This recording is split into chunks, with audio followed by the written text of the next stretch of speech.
So the single page tool you are using right now to save time and be agile, Yeah. it's likely the exact reason your next project might fail.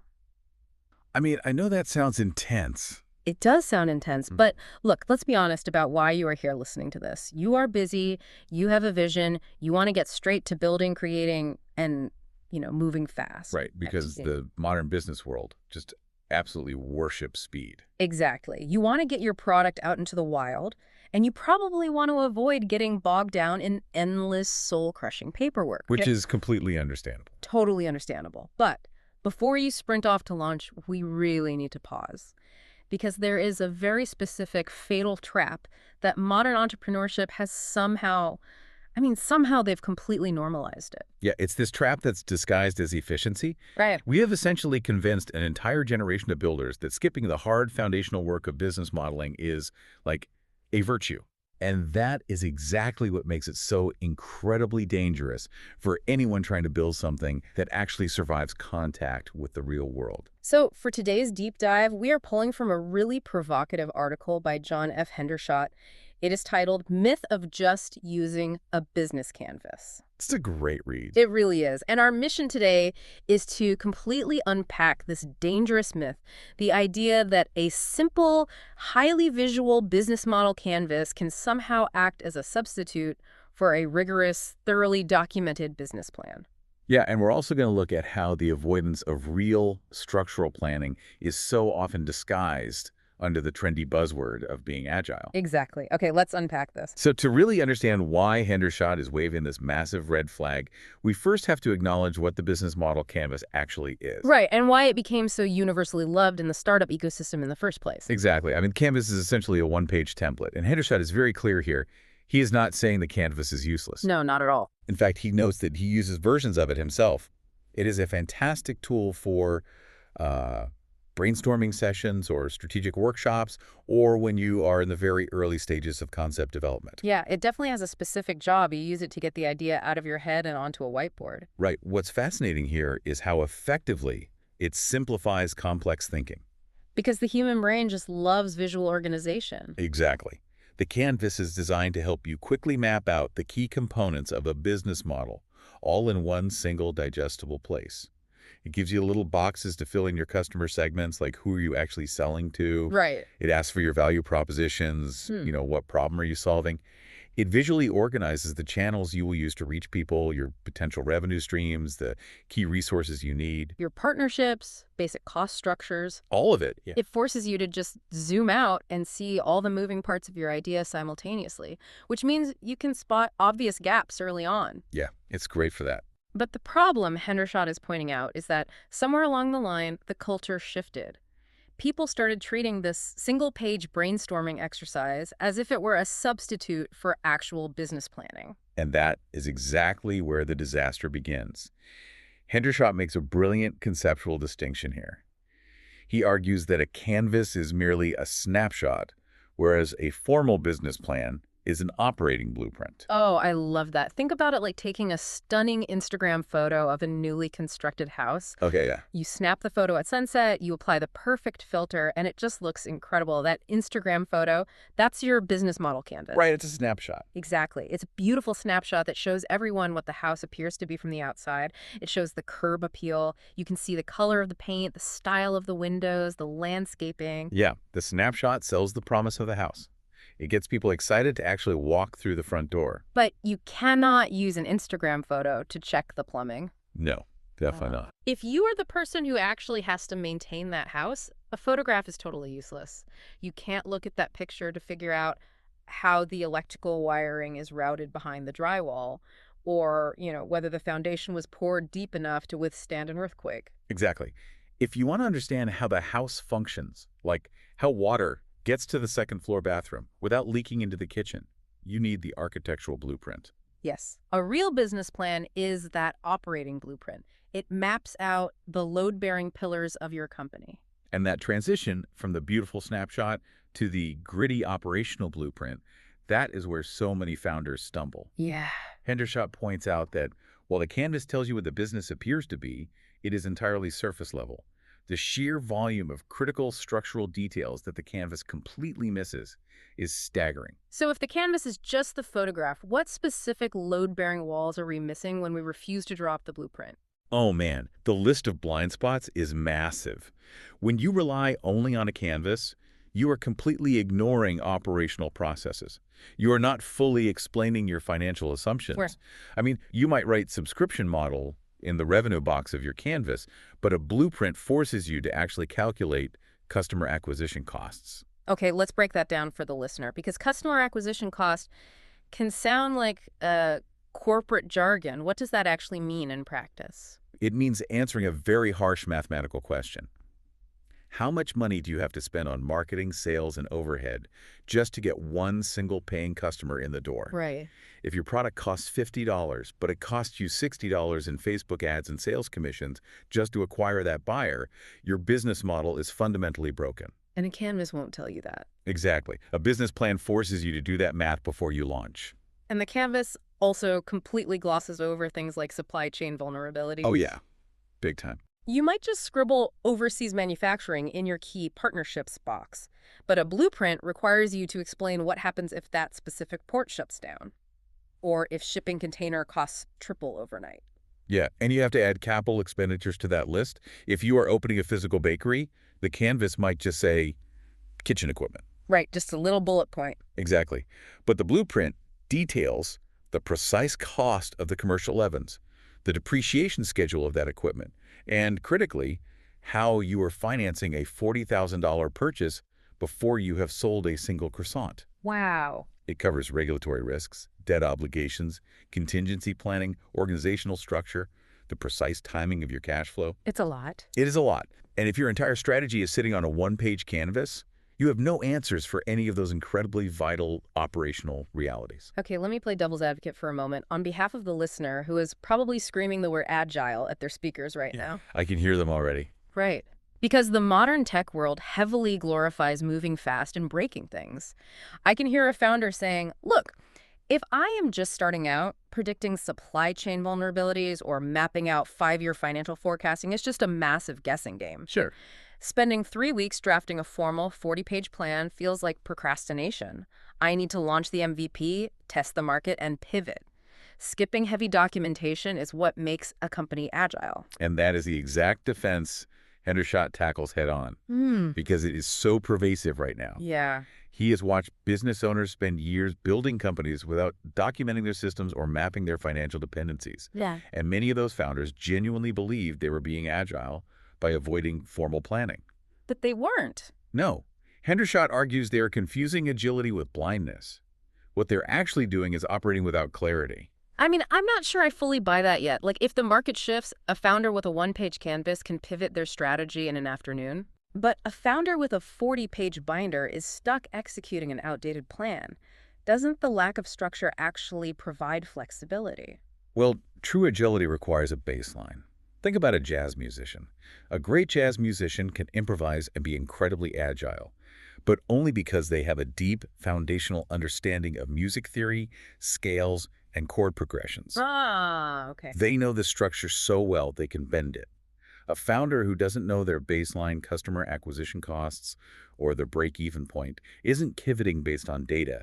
They're just panicking. That makes total sense. When you operate without a blueprint, you aren't reacting to the market. You are just stumbling in the dark. So the illusion is that avoiding the paperwork makes you fast, but in reality, it just makes you fragile. Exactly. And eventually, operating without clarity catches up with you. The real world of business ownership is incredibly unforgiving. Yeah, it involves payroll, taxes, legal liability, market pressure, economic downturns, labor shortages. And when those realities hit, an untested snapshot won't save you. Hendershot makes a very sobering point here.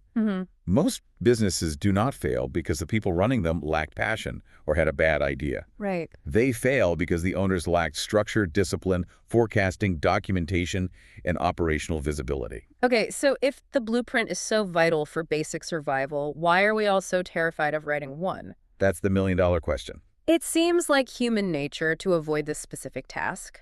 And I think it comes down to a massive cultural misunderstanding about who the business plan is actually for. We've been taught that a business plan is essentially a performance piece. Yeah, we treat it like a college application or like a pitch deck. Yeah. The assumption is that you only endure the torture of writing a comprehensive plan when you have to go beg a bank for a commercial loan. Or if you were actively courting venture capitalists or trying to win a government grant. We view the plan as a marketing brochure designed entirely to impress external gatekeepers. Which means if a founder intends to bootstrap their company without outside funding, they often assume they get to skip the planning phase entirely. Yeah, banks will absolutely require a business plan. Investors will demand one. But if we connect this to the bigger picture, Hendershot argues that the greatest value of a business plan is not external at all. It is entirely internal. Yes. The primary audience for the business plan is you, the owner. Here's where it gets really interesting. Because a properly developed business plan isn't a brochure meant to sell an idea. It is a mirror meant to reflect reality. Oh, that's a great way to put it. Hendershaw says that writing a real plan forces an owner to take off the rose-colored glasses of the brainstorming canvas and confront deeply uncomfortable realities. It forces you to answer the questions that keep CEOs awake at 3:00 a.m. Right. For example, how does this company actually make money when you strip away the marketing hype? Where are our margins most vulnerable? Margin vulnerability is such a great example. If you run a service business and your profit margin is only 10%, what happens if your software licensing fees go up? Yeah, or if you have to pay your contractors 15% more just to retain them. Exactly. The blueprint forces you to calculate the exact moment your profitable business suddenly starts losing money on every single transaction. And the plan also forces you to confront operational bottlenecks. Hendershot points to questions like, what processes in this company depend entirely on the founder? Oh, that is the ultimate founder's trap. Like if you get hit by a bus tomorrow. Or even just decide to take a 2-week vacation without your laptop. Right. Does payroll still happen? Can sales still close? If the operational knowledge is entirely trapped inside your head, you haven't built a business. You've just built yourself a very stressful job. Exactly. Another critical area the plan exposes is concentration risk. The blueprint demands you map out your key relationships. If you realize that 60% of your total revenue comes from one single client, you have a massive concentration risk. If that client leaves, your business basically collapses. Yes. Similarly, if you rely entirely on one supplier for a crucial component and they go bankrupt, your production halts. Just feeling the weight of those scenarios really highlights the fundamental difference between the two tools. A canvas allows you to gloss over a concentration risk because it just looks like a tiny sticky note on the partner's box. Right. But a business plan forces you to write a paragraph explaining how you will mitigate the disaster if that partner disappears. Hendershot frames the dynamic perfectly. A canvas may inspire movement, but a business plan creates alignment. When you sit down and systematically answer those hard questions, you generate immense internal clarity. Because you stop making emotional, reactive decisions. Exactly, because you have already modeled the crisis in your forecasting. It creates measurable accountability and forces owners to think far beyond mere survival mode. So what does this all mean for the day-to-day reality of running a company? Because even if a founder buys into everything we're saying, and they spend, say, 2 months writing a brilliant, comprehensive internal document, how does that document survive the chaotic real world? Right. I feel like the other major reason people hate writing business plans is the fear that it will become instantly obsolete the moment they hit print. Yeah, and that brings us to another critical misunderstanding we have to destroy. A lot of entrepreneurs think of a business plan as a static, permanent object. They finish drafting it, put it in a nice leather binder. Place it on a shelf in their office and literally never look at it again. The dusty binder syndrome. Yeah. It becomes a museum exhibit of what you thought the business would be 3 years ago. Exactly. Hendershot is adamant that a real business plan is a living operational document. It is not supposed to be static. It must evolve constantly. And the reason it has to evolve is simple. The world around it changes constantly. Right. Your target market's preferences shift. Operating costs fluctuate. Consumer behavior changes overnight due to new social trends. Technology advances. Labor markets tighten. Regulations are updated. Because the external environment is constantly in motion, your internal blueprint has to adapt right alongside it. But practically speaking, how does a company actually maintain this living document without it becoming a full-time job in itself? Like, how often should a founder be pulling this blueprint off the shelf? Well, the strongest companies integrate it into their routine management cadence. They aren't rewriting the whole thing from scratch every week, but they're doing quarterly operational reviews. Okay. They pull the plan out and ask, are our financial assumptions from last quarter still holding true? Uh-huh. And they engage in deep annual strategic planning. They're also constantly measuring reality against the plan using KPIs or key performance indicators, right? Yes, exactly. For the listener, a KPI is just a quantifiable metric you track to see if you are hitting your goals. Like if your business plan states that your strategy relies on high customer loyalty, your KPI might be your monthly customer retention rate. Right. If the blueprint predicts a 90% retention rate, but your actual KPI data shows you are only retaining 70%, the living document forces you to stop and fix the leak. That's a perfect example. Yeah. Use the plan as a reference point for every major decision. Need to do a pricing evaluation because materials got more expensive? Pull out the plan. Need to map out hiring projections for the next 6 months? Pull out the plan. Right. It is the mechanism that takes all those brilliant high-level ideas from your Canvas brainstorming sessions and actually anchors them to reality. Which makes Hendershot's observation about how entrepreneurs allocate their time so incredibly jarring. Oh, this part is wild. He notes a biting piece of irony that every listener building a project needs to evaluate. He observes that many business owners will literally spend more total hours researching and planning their next family vacation than they spend planning the operational structure of the business that funds that vacation.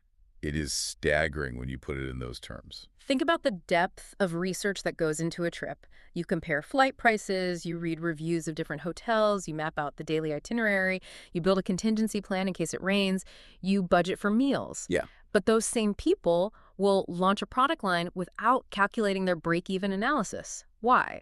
Because planning a vacation is fun. It's exciting. Digging into the fragile margins of your own livelihood is terrifying. It really is. And Hendershot calls it exactly what it is. That behavior isn't being agile and it isn't strategy. It is avoidance. Yeah. When you spend all your time tweaking the fonts and colors on a business model canvas, but refuse to sit down and document your actual customer acquisition costs, you are actively avoiding the hard work of business ownership. We confuse simplification with preparation. Yeah. We think because the canvas fits on one page, we have somehow mastered the concept. Now look, the canvas has immense value. Use it to brainstorm, use it to get your team on the same page during a workshop, use it to evaluate new opportunities quickly. But you must recognize its limits. Right. As Hendershot summarizes, Yeah. a canvas helps organize thoughts, but a business plan operationalizes them. And in the real world, operationalization is the only thing that matters. Having a great plan doesn't magically guarantee success, of course, but the absence of planning dramatically increases your probability of catastrophic failure. It is the difference between hoping things work out and actively designing a structure that ensures they work out. Yeah. We have covered a massive amount of ground today. We explored why the canvas is a fantastic snapshot, but a deeply flawed operating blueprint. Yeah. We dismantled the illusion that skipping documentation makes you agile, proving that without a baseline, you are just reacting blindly to market chaos. We challenged the myth that business plans are merely performances for bank loans, revealing that their true superpower is forcing internal clarity and exposing your vulnerabilities. And finally, we threw out the dusty binder concept, showing how a blueprint must be a living, breathing document that adapts to a changing world through constant review and KPI tracking. The underlying theme here is intentionality. The businesses that endure market crashes, supply chain shocks, and changing consumer habits are never accidental. Never. They are intentional, structured, and documented. They are measured, reviewed, adjusted, and constantly strengthened. That is the true function of a real business plan. It acts as the central nervous system for your decision-making. That brings us to a final really profound thought to leave you with as you head back to whatever project you are building right now. It is built on a very subtle detail from Hendershot's text that is perhaps the ultimate test of your business structure: generational endurance and transferability. The text notes that enduring companies last across generations, specifically because of succession planning and transition readiness. Hendershot states plainly, the businesses that transfer successfully usually have planning. It is the ultimate proof that the blueprint actually works. If the business relies entirely on the founder's intuition, charisma, and undocumented relationships, it cannot possibly outlive the founder. Which means you haven't built an asset, you've just built a very fragile ecosystem dependent entirely on your own presence. Exactly. So here's the question you need to ask yourself right now. If you had to step away from your project, your team, or your business tomorrow for a month, a year, or forever, does the documentation exist for someone else to take the reins and keep it alive? Or is your entire operational blueprint trapped inside your own head? Build a structure that outlasts you. Stop relying on the snapshot and go draw the blueprint.